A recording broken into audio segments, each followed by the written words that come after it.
안녕하십니까. 조세 전문 변호사 고성치입니다. 여기는 남한산성입니다. 이른 아침에 남한산성을 올라왔습니다. 이렇게 산책하다가 저희가 뒤로 보는 게 이제 수어장대입니다. 또 노는이 연불이다고 한번 이렇게 또 영상을 찍고 있습니다. 지금까지 한 1300개가 되는 것 같아요. 동영상이. 그러니까 다 그런 식으로 이렇게 노는이 연불이다 하면서 별 힘들이지 않고 하나하나 찍어 왔습니다. 제가 그동안 이렇게 계속 해왔던 이유 중에 하나는 업무 일지를 남기는 식으로 세금 이야기는 그렇게 하고요. 그 다음에 이제 제가 제 나름의 인생 이야기는 제 나름의 이제 유언장이다라는 생각으로 이렇게 그동안 해왔습니다.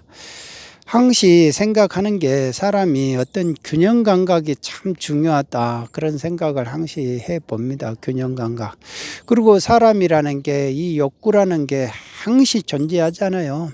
재물욕이라든지 뭐 이런 권력욕이라든지 명예욕이라든지 이런 게 존재하지 않을 수가 없죠. 그리고 이제 이렇게 머리 길고 사는데 어떻게 해서 가정을 건사하고 그러는데 욕심이 없겠느냐. 그런데 가만히 생각해 보면은 뭐든지 욕심 부린다 해가지고 또 되는 거는 아니더라 라는 생각을, 그런 체험들이 있었기 때문에 이 세상 사는 게 참 그렇게 쉽지는 않더라고요. 쉽지는 않단다. 그리고 어떤 세력에 묻어가지고 세력을 따라서 이렇게 같이 동화되어 가면은 그런 것도 참, 그런 삶도 괜찮겠다 생각하지만 이게 이제 체질이 잘 안 맞다 보니까 뭐든지 이제 혼자 가는 그런 삶을 살아왔다라고 생각을 해 봅니다. 그래도 그러니까 나이가 이렇게 먹어갈수록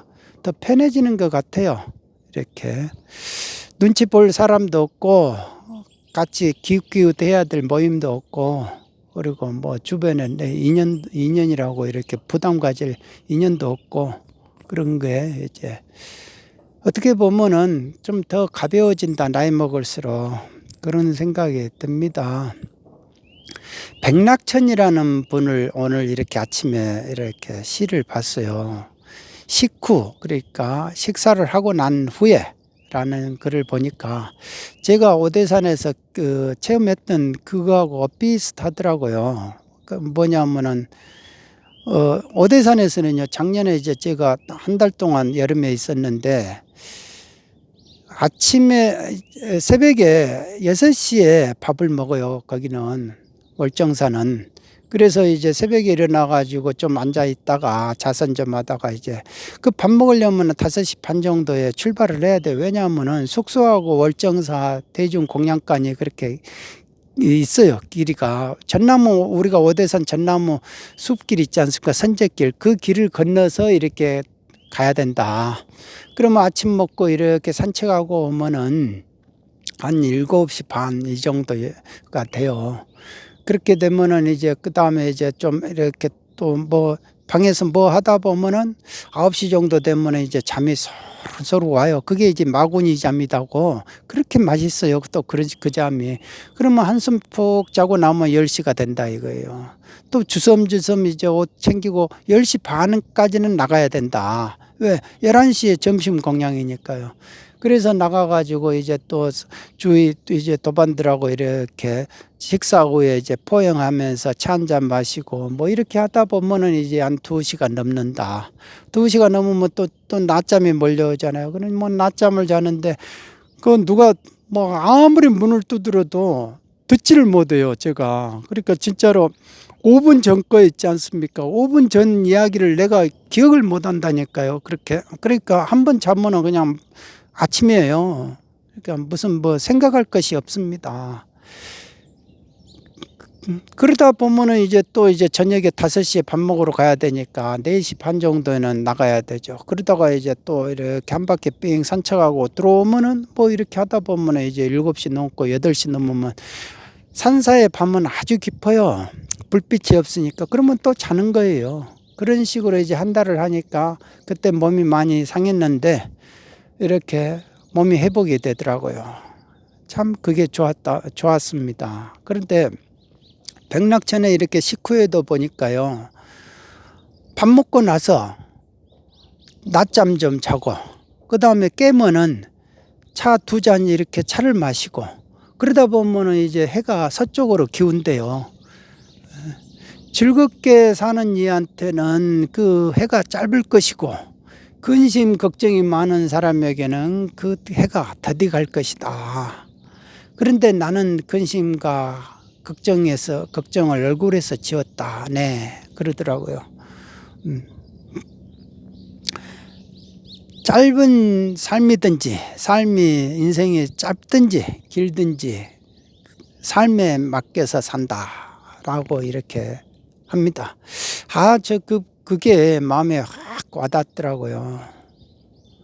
그 백낙천이라는 분요, 젊었을 때 강간의 그런 역할을 했어요. 그러니까 간언하는 거, 황제에게 간언하는 그런 직을 했는데, 그래서 이제 이런 시를 잘 적다 보니까 풍자시를 잘 적었어요. 그러면은 막 이렇게 권력 가진 사람들의 이 속을 끓게 만들어 버린 거예요.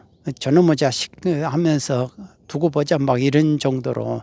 근데 그 사람은 그걸 마다하지 않았다 이거죠. 젊은 시절에는. 왜냐하면 백성의 고통을 덜어주기 위해서, 구제하기 위해서, 그리고 부패한 정치의 병폐를 시정하고자 막 그런 게 있었다 이겁니다. 그렇지만은 권력자들의 눈에 이제 눈밖에 나니까 자천을 당하잖아요. 거기서 이제 자천을 당하면서 어떤 충격을 먹었던 것 같아요. 그래서 인생의 전환점이 그때부터 왔다라고 합니다.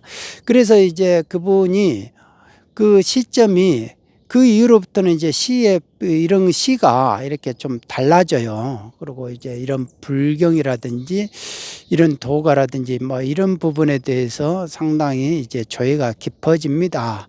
항주 자사를 갔을 때요. 자사라는 거는 관찰사를 이제 감찰하는 그런 직이에요. 그러니까 지위가 상당히 높죠. 그래서 항주라는 곳에 자사를 갔는데 거기 가서 이제 이렇게 보니까 도림선사라는 분이 아주 유명하다, 도력이 높다라고 해서 그분을 찾아갔어요. 그랬더니 이렇게 높은 나무에 올라가 가지고 새 둥지처럼 앉아 가지고 이렇게 자선을 하고 있는 거예요. 그래서 위태롭습니다, 위태로워요 이렇게 말을 하니까 그 도림선사가 그 말을 듣고 백낙천을 위에서 이렇게 내려다보면서 위태롭습니다, 위태로워요 이렇게 하니까, 아니 스님이 위태롭다니까요. 제가 위태로운 게 아니고, 그러니까 도림선사가 하는 말이 조변석계 하는 세상 인심에 매달려 가지고 그 명리를 추구하고 있는 그게 위태롭습니다 라고 이렇게 말을 하는 거예요. 그래서 백낙천 그분이 뭔가를 딱 깨닫고 그분한테 이제 정중하게 예의를 갖추면서 불법의 대의가 뭡니까? 라고 이렇게 물어보니까 재앙막작 중선봉행 자정기라고 이렇게 말을 해줍니다. 그 말이 뭐냐면은 모든 악은 짓지 말아라. 그리고 여러 선은 받들어서 행하라. 그리고 내 마음을 청정하게 가져라 라는 겁니다. 아니 그거는 삼척동자도 다 아는 말입니다 라고 하니까 팔순노인도 하기 힘들다네 라고 한 겁니다. 그러니까 머릿속으로 아는 지식으로는 안 된다는 거죠. 그러니까 나무 위에서 백낙천이 보고 위태롭다라고 말을 한 게 뭐냐면 그 알량한 지식으로, 얄팍한 지식으로, 그 머릿속에 있는 지식을 가지고 명리를 추구하고 있다 이겁니다. 그런데 세상 인심은 조변석계 한다 이겁니다. 그러니까 안타깝다 이거죠. 그 귀한 시간을 왜 거기에다가 투자하고 그러냐라는 겁니다. 그러니까 사람이라는 게 이 아르마리가 있잖아요. 그러니까 요즘은 뭐 교육을 유치원 때부터 받아가지고 박박사까지 하니까 세상에 모르는 게 없어요. 모든 지식을 다 알고 있고, 게다가 SNS가 발달되고 유튜브가 발달되니까 공부하고 싶으면 박 박사의 그 할아버지까지도 할 수 있다 이겁니다. 그러니까 딱 이런 누구를 이렇게 보면 주식을 많이 한 사람들은 주식으로 성공한 사람들은 꼭 그러더라고요. 사람을 보면 다 안다 이거예요. 그 속까지. 그러니까 많이 알아서 좋겠다라고 이렇게 생각을 해도 정작 남의 흠은 티까지 먼지 티까지도 다 잡아내는데 정작 자기의 똥 묻은 허물은 잡아내지를 못한다. 보지를 못한다 이거죠. 그러니까 그게 똑똑한 것 같아도 헛똑똑이다 라고 하는 겁니다. 그러니까 인생을 잘 사는 것 같아도 이렇게 도인들 눈에 이렇게 보면 참 위태롭다라고 이렇게 말을 한다는 거죠. 남한산성에서 갑자기 그런 생각을 들었습니다. 요즘 내로남불하는 그런 고위공직자들이 회자되잖아요. 참 그분들이 이름 백낙천 도림선사가 백낙천에게 해준 그런 말을 새겨 들으면 얼마나 좋을까 그런 생각을 해봅니다. 오늘은 여기까지 하겠습니다. 남한산성 수어장대 앞이었습니다. 여러분 모두 건강하시기 바랍니다. 감사합니다.